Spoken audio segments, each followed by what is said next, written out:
बारे में कहा गया है कि वह एक ऐसा मोटर चालक है जो अपना सारा समय मशीन के विभिन्न भागों को पॉलिश करने में लगाता है, किंतु वह मोटर को चलाता नहीं क्योंकि उसे यह ज्ञान ही नहीं है कि उसे जाना कहाँ है।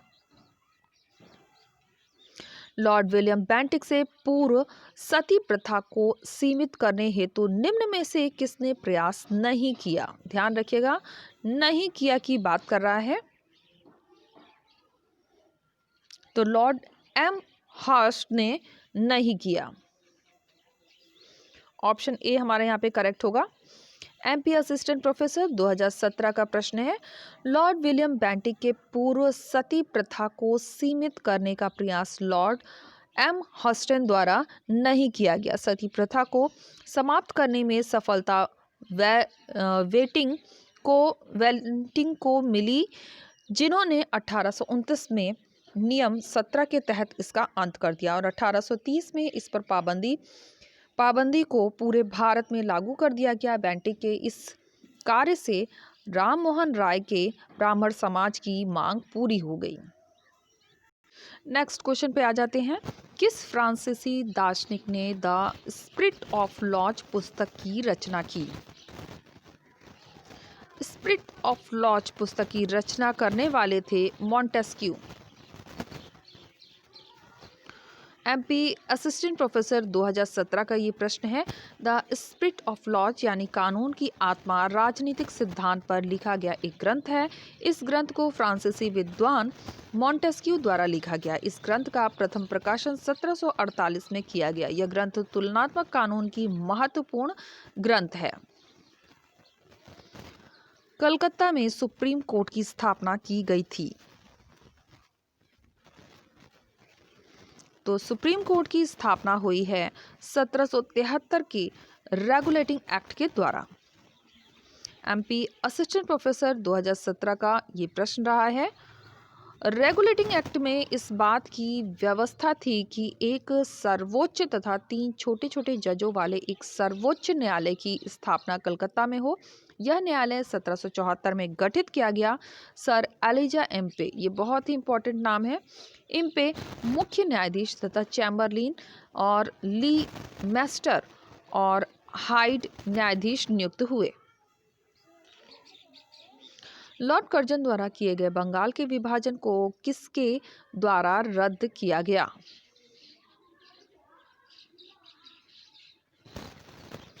ये रद्द किया गया है लॉर्ड हार्डिंग के द्वारा। एमपी असिस्टेंट प्रोफेसर 2017 का प्रश्न रहा है, बंगाल के विभाजन की घोषणा कर्जन के काल में 19 जुलाई 1905 में की गई, जबकि विभाजन 16 अक्टूबर से प्रभावी हुआ। लॉर्ड हार्डिंग ने 12 दिसंबर 1911 में बंगाल के विभाजन को रद्द कर दिया। डेनमार्क में भारतीय व्यापार हेतु 1620 ईस्वी किस जिले में अपना केंद्र स्थापित किया? तो जो जिला था वो हो जाएगा तंजौर।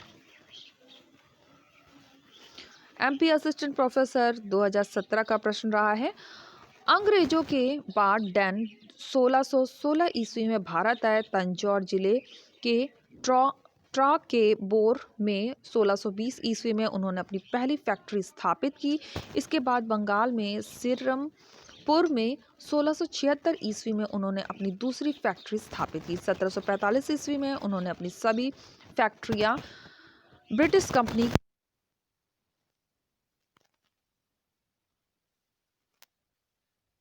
में से किसने टीपू सुल्तान के विरुद्ध निजाम एवं मराठों के साथ त्रिपक्षीय संधि संपन्न की? तो ये त्रिपक्षीय संधि संपन्न हुई है लॉर्ड कॉर्नवालिस के समय। एमपी असिस्टेंट प्रोफेसर 2017 का प्रश्न रहा है, तृतीय आंग्ल मैसूर युद्ध जो कि 1790 से 92 के पहले लॉर्ड कॉर्नवालिस ने निजाम तथा मराठा की टीपू विरोधी भावनाओं से प्रेरित होकर 1790 में टीपू के विरुद्ध त्रिदलीय संगठन का निर्माण किया। इसी युद्ध में कॉर्नवालिस ने कहा, अपने साथियों को शक्तिशाली बनाए बिना अपने शत्रु को पंगु बना दिया है। नेक्स्ट क्वेश्चन पे आ जाते हैं। निम्नलिखित किस व्यवस्था का विरोध सर जॉन शोर द्वारा किया गया? तो सर जॉन शोर द्वारा जिस व्यवस्था का विरोध किया गया वो व्यवस्था थी स्थायी बंदोबस्त। एमपी असिस्टेंट प्रोफेसर 2017 का प्रश्न रहा है, स्थायी बंदोबस्त बंगाल, बिहार, उड़ीसा, यूपी के बनारस खंड तथा उत्तरी कर्नाटक में अपनाई गई। यह समस्त अंग्रेजी भारत भूमि के 19% भाग पर लागू की गई। आरंभ में सर जॉन शोर ने स्थायी बंदोबस्त का विरोध किया। निम्नलिखित में से किसका संबंध ठगी के दमन के साथ है? तो ठगी के दमन के साथ जिसका संबंध रहा है वो है colonel Sleeman. MP assistant professor 2017 का ये प्रश्न रहा है, 19वीं सदी के दौरान बुंदेलखंड से विदर्भ और उत्तर भारत के कुछ हिस्सों में ठगों का आतंक था। भारत के governor general Lord William Bentinck ने कर्नल स्लीमैन के साथ मिलकर 1830 में ठगी प्रथा का अंत कर दिया। शेर खां, चीतू आदि ठगों के नेता थे।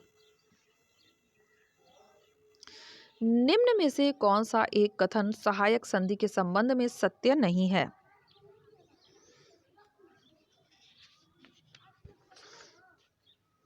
तो सहायक संधि के संबंध में जो एक कथन सही नहीं है वो है, आप ये कथन को रीड कर सकते हैं वीडियो को पॉज करके। हम डायरेक्ट ही आंसर पर चलेंगे। ऑप्शन सी होगा इसमें, देसी राजाओं ने अंग्रेज दूत रेजिडेंट को अपने राज्य में रहने की अनुमति नहीं दी।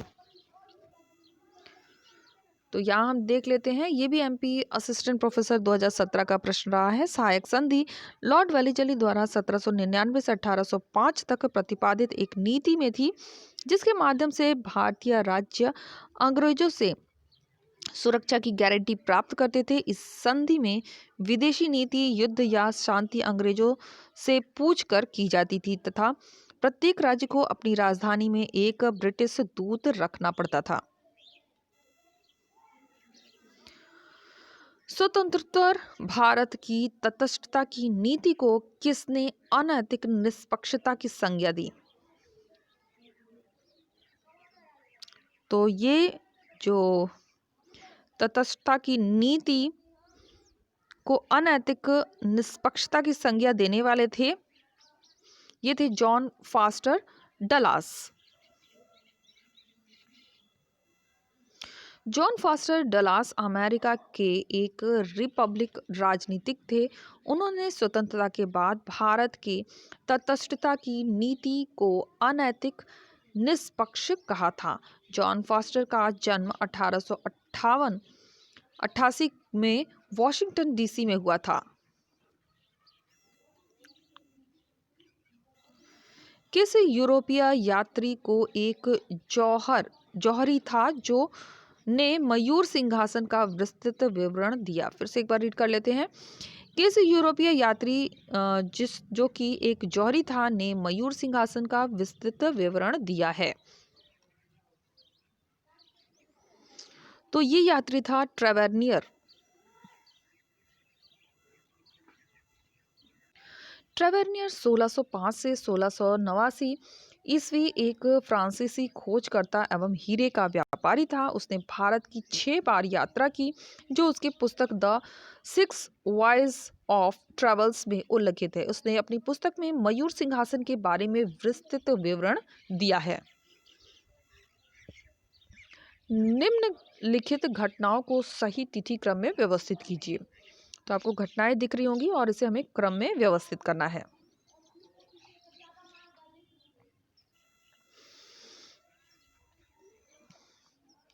तो चलिए सीधा क्रम इसका हम देख लेते हैं क्या होगा। तो ये प्रश्न आया हुआ है एमपी असिस्टेंट प्रोफेसर 2017 का और यहाँ पे हम देख सकते हैं इसका सही क्रम दिया हुआ है। तो सबसे पहले हो जाएगा ब्लैक होल दुर्घटना, जो कि 20 जून 1756 में हुआ। इसके बाद क्लाइव की इंग्लैंड वापसी हुई, और इसके बाद हुआ है बक्सर का युद्ध 22 अक्टूबर 1764 में। मीर जाफर की मृत्यु 1765 में। इलाहाबाद की संधि 16 व 21 और 16 दिया हुआ है अगस्त 1765 में। भारतीय शिक्षा आयोग 1882 का अध्यक्ष कौन था?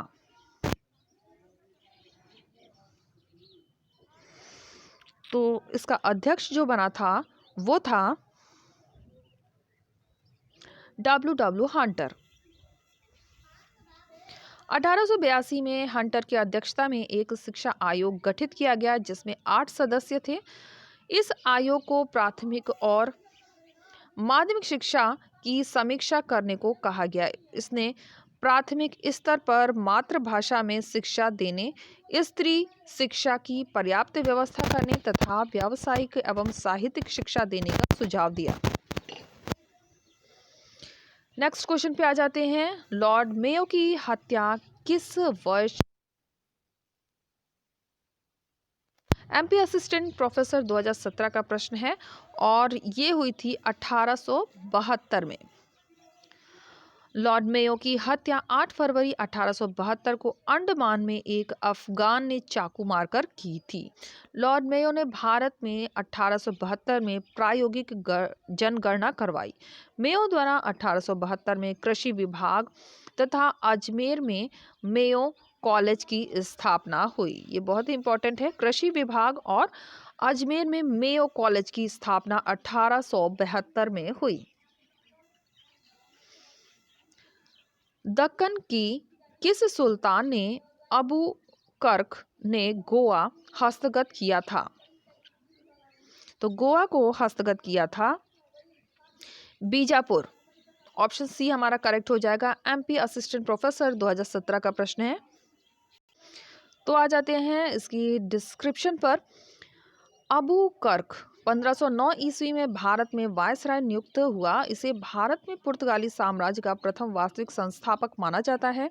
अबू कर्क ने 1510 ईस्वी में बीजापुर के शासक आदिल शाह यूसुफ से गोवा को छीन लिया, जो आगे चलकर भारत के पुर्तगाली व्यापारिक केंद्र की राजधानी बन गई।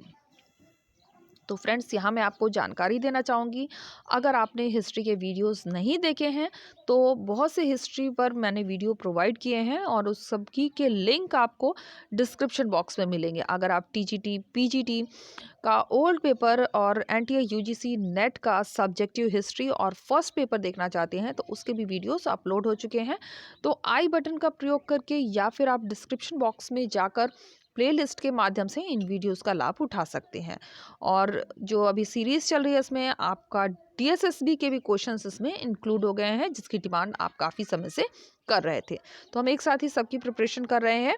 तो चलिए नेक्स्ट क्वेश्चन पे आ जाते हैं।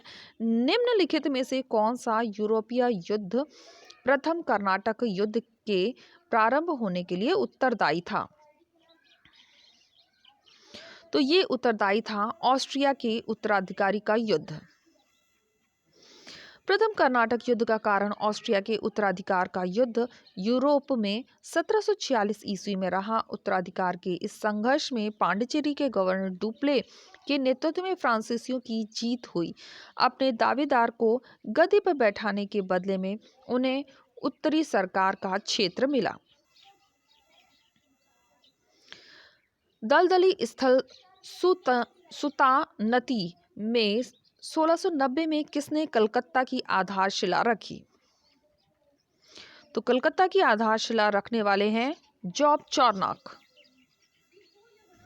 एमपी असिस्टेंट प्रोफेसर 2017 का प्रश्न रहा है। इसका विवरण देख लेते हैं। एक ब्रिटिश बस्ती के रूप में कोलकाता का इतिहास 1690 ईस्वी में ब्रिटिश ईस्ट इंडिया कंपनी के एक अधिकारी जॉब चॉर्नॉक द्वारा यहाँ पर एक व्यापारिक चौकी की स्थापना शुरू होता है। आगे चलकर कोलकाता भारतीय राष्ट्रीय आंदोलन का सबसे प्रमुख केंद्र बन गया और 1912 तक कोलकाता ब्रिटिश भारत में राजधानी रही। ईस्ट इंडिया कंपनी ने भारतीय व्यापार पर अपने एकाधिकार को पूर्णतः कब खोया था? तो ये खोया था 1833 ईस्वी में। कंपनी ने भारतीय व्यापार पर अपने एकाधिकार 1833 के एक्ट से पूर्णतः खो दिया था। इस एक्ट ने एक व्यापारिक निकाय के रूप में कंपनी के गतिविधियों को समाप्त कर दिया और यहाँ विशुद्ध रूप से प्रशासनिक निकाय बन गया। निम्नलिखित में से मद्रास का वह कौन गवर्नर था जिसने टीपू सुल्तान से मंगलौर की संधि की थी? तो टीपू सुल्तान से मंगलौर की जो संधि हुई थी वो हुई थी लॉर्ड मैकार्टनी से। मंगलौर की संधि टीपू सुल्तान तथा मद्रास के गवर्नर मैकार्टनी के मध्य 1784 में हुई। इसके तहत दोनों एक दूसरे के जीते हुए प्रदेश लौटा दिए तथा दोनों पक्षों में युद्ध बंदियों को रिहा करने का समझौता किया। अंग्रेजों ने आश्वासन दिया कि वे मैसूर के साथ मित्रता बनाए रखेंगे। मंगलौर की संधि पर वॉरेन हेस्टिंग्स ने कहा भी कर्नाटक को खो देता है। नेक्स्ट क्वेश्चन पे आ जाते हैं। निम्न में से किस वायसराय ने भारतीयों को राय बहादुर उपाधि देना प्रारंभ किया? यूके जीआईसी 2018 और जीडीसी असिस्टेंट प्रोफेसर 2017 का ये प्रश्न रहा है। तो ये उपाधि देना प्रारंभ किया था लॉर्ड लिटन। ऑप्शन बी हमारा करेक्ट होगा। लॉर्ड लिटन ने हिंदुओं और ईसाइयों को राय बहादुर की उपाधि से सम्मानित करने की शुरुआत की। राय का अर्थ होता है राजा और बहादुर का अर्थ होता था अधिक सम्मानीय। जिस तरह मुसलमानों को खान बहादुर और सिख को सरदार बहादुर की उपाधि दी जाती थी, उसी प्रकार हिंदू और ईसाइयों को राय बहादुर की उपाधि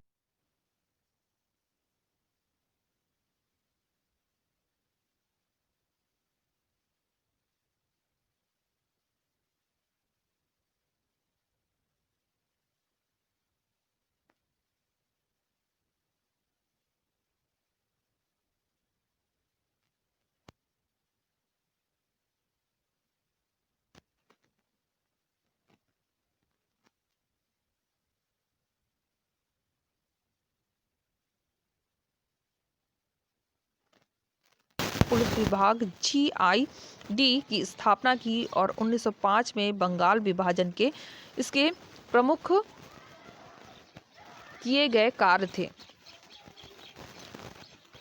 पोर्टो नोवो में निम्न में लिखित में से कौन पराजित हुआ? तो जो पराजित हुआ था वो हो जाएगा हैदर अली। यूके जीआईसी 2018 का प्रश्न रहा है। पोर्टो नोवो की लड़ाई 1781 में मैसूर के हैदर अली और सर आयरकूट के नेतृत्व में कंपनी के मध्य हुई थी। तो किसके मध्य हुई थी? हैदर अली और आयरकूट के मध्य हुई थी। कोले रून नदी के तट पर हुए इस युद्ध में हैदर अली के पुत्र टीपू सुल्तान 400 फ्रांसीसी सैनिकों की सहायता से 100 ब्रिटिश तथा 1800 भारतीय सैनिकों को पराजित कर दिया। लेकिन ब्रिटिश नौसैनिकों ने गना पट्टिम पर अधिकार कर हैदर अली की यकीन दिला दिया कि वह अंग्रेजों को नहीं पराजित कर सकेंगे। फलस्वरूप हैदर अली को भारी हर्जाना देना पड़ा। एल्फिंस्टन कहाँ का गवर्नर था? तो एल्फिंस्टन गवर्नर था बंबई का। यूके जीआईसी 2018 का प्रश्न है ये। माउंट स्टुअर्ट एल्फिंस्टन स्कॉटलैंड का एक राजनयिक तथा इतिहासकार था जो ब्रिटिश सरकार की तरफ से 1819 से 1827 ईस्वी मुंबई का गवर्नर रहा, जहां उसने कई शिक्षण संस्थान आरंभ किए। उसने भारत और अफगानिस्तान के बारे में पुस्तकें लिखी। नेक्स्ट क्वेश्चन पे आ जाते हैं। पोस्ट ऑफिस एक्ट अधिनियम किस वर्ष पारित किया गया? ये यूके जीआईसी 2018 का प्रश्न रहा है। और इसमें जो हमारा उत्तर बनेगा वो हो जाएगा ऑप्शन सी, सन 1854 ईस्वी में। लॉर्ड डलहौजी के कार्यकाल में सन 1854 में पोस्ट ऑफिस एक्ट पारित किया गया, जिसके परिणाम स्वरूप 1 अक्टूबर 1854 को डाक विभाग की स्थापना हुई। इस वक्त 701 डाकघर जो इंडियन ईस्ट इंडिया कंपनी के अंतर्गत आते हैं, उन्हीं को मिलाकर डाक विभाग स्थापित हुआ था। तो यहाँ पे हम देख सकते हैं, ये हमारा लास्ट आज क्वेश्चन है इस वीडियो का। तो डचों ने भारत में अपना पहला उपनिवेश कहाँ पर स्थापित किया? ये स्थापित किया था पुलिकट में। NVSPGT 2019 का ये प्रश्न रहा है, नवोदय विद्यालय समिति का। तो इसकी डिटेल एक बार देख लेते हैं। डचों ने भारत में अपनी पहली फैक्ट्री 1605 में मुसलीपट्टनम और 1610 में पुलिकट में, 1616 में सूरत और 1645 में करिकाल में और 1653 में चिनसुरा में और 1658 में कासिम बाजार तथा 1663 में कोचीन में डचों ने अपनी फैक्ट्री लगाई थी। तो फ्रेंड्स, यहाँ पे हमारा कुल मिलाकर 30 क्वेश्चन हमने यहाँ पे कंप्लीट कर लिए हैं। तो अगले 30 क्वेश्चंस के लिए वेट करिए नेक्स्ट वीडियो में। तो फ्रेंड्स, यहाँ पे हम आ गए हैं प्लेलिस्ट में। जैसा कि आप देख पा रहे होंगे, बहुत से वीडियो अवेलेबल हैं हिस्ट्री से रिलेटेड, तो एक बार ज़रूर विजिट करें प्लेलिस्ट में। इसके लिए आपको डिस्क्रिप्शन बॉक्स में जाना पड़ेगा या आई बटन के माध्यम से इन वीडियोस को देख सकते हैं। तो उम्मीद है आपको वीडियो पसंद आएगा। वीडियो पसंद आता है तो लाइक शेयर सब्सक्राइब करें। सब्सक्राइब करने के बाद बेल आइकन की घंटी को जरूर प्रेस कर लें, ताकि इस तरह का वीडियो मैं जब भी अपलोड करूँ उसका नोटिफिकेशन आसानी से आप तक पहुँच सके। Okay friends, take care and bye bye.